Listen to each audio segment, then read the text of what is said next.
नमस्कार. माझ्या फूड पकवान चॅनलवर तुमच्या सगळ्यांचं खूप मनापासून स्वागत आहे.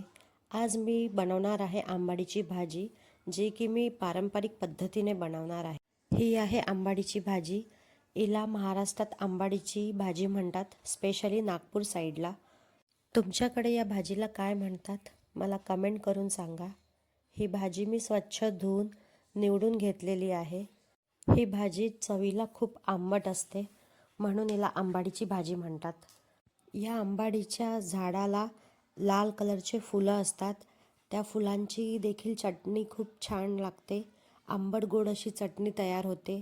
ती पण रेसिपी मी तुमच्यासोबत नक्की शेअर करेल. आता आपण बनवूया आंबाडीची भाजी. इथे मी जवळजवळ 1 पाव भाजी घेतलेली आहे. ही भाजी आपल्याला कुकरच्या भांड्यात टाकून 2 शिट्या काढून घेऊया, म्हणजे ही व्यवस्थित शिजल्या जाईल. तोपर्यंत आपण भाजीत टाकायला एक स्लरी तयार करून घेऊ. इथे मी अर्धा वाटी तांदूळ स्वच्छ धुवून त्याला मिक्सरमध्ये फिरवून घेतलेला आहे, जोपर्यंत याची एक रवा कन्सिस्टन्सी होत नाही. इथे बघू शकता तुम्ही, थोडंसं रवा टेक्स्चर आला आहे. तोपर्यंत याला मिक्सरमधून फिरवून घ्यायचं. या जागेवर तुम्ही ज्वारीच्या कण्या पण घेऊ शकता, त्या पण खायला खूप स्वादिष्ट लागतात. तांदळाच्या जागी तुम्ही जाड सोजी वापरली तरीही काही हरकत नाही. इथे आपण आता चेक करू की कुकर थंड झालेला आहे का. कुकर थंड झाला की आपण यातली भाजी काढून त्याला मिक्सरमध्ये फिरवून घेऊ. ही बघा, भाजी झालेली आहे.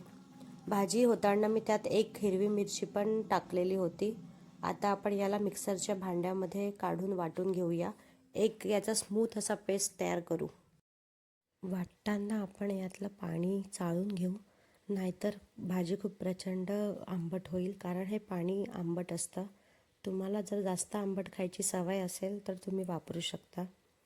हे बघा, इथे आता मी याचा एक स्मूथ असा पेस्ट तयार केलेला आहे. तुम्ही बघू शकता कसा हिरवा कंच असा याचा पेस्ट तयार झालेला आहे.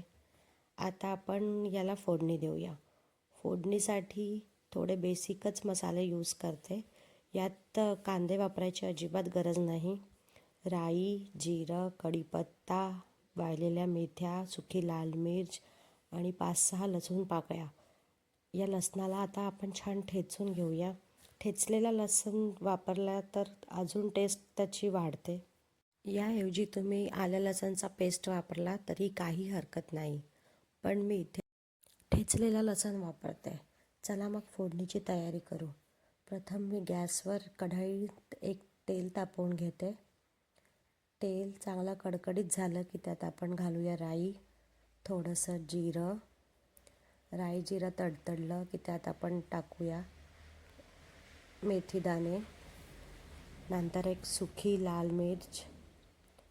आता यात घालूया आपण ठेचलेलं लसूण.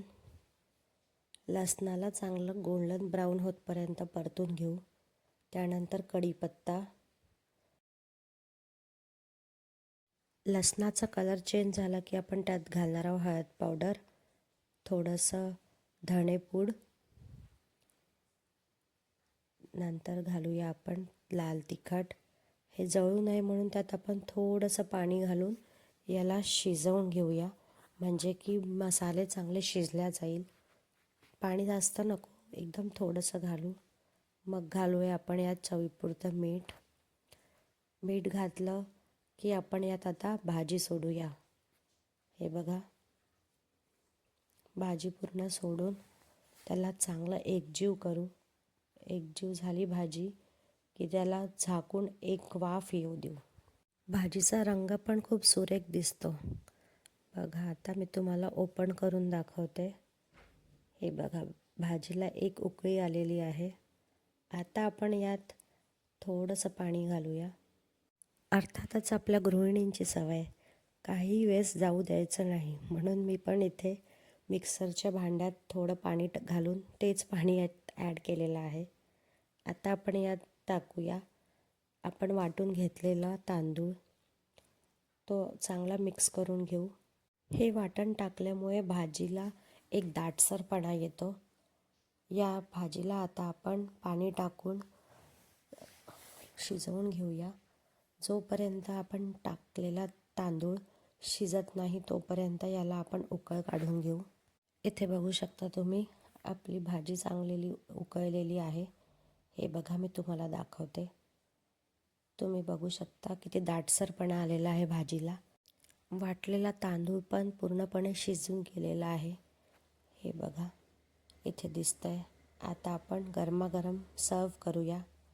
बाहेर पाऊस पण पडतोय, त्यात ही भाजी आणि भाकर किंवा चपातीसोबत खाण्याचा मजाच काही वेगळा आहे.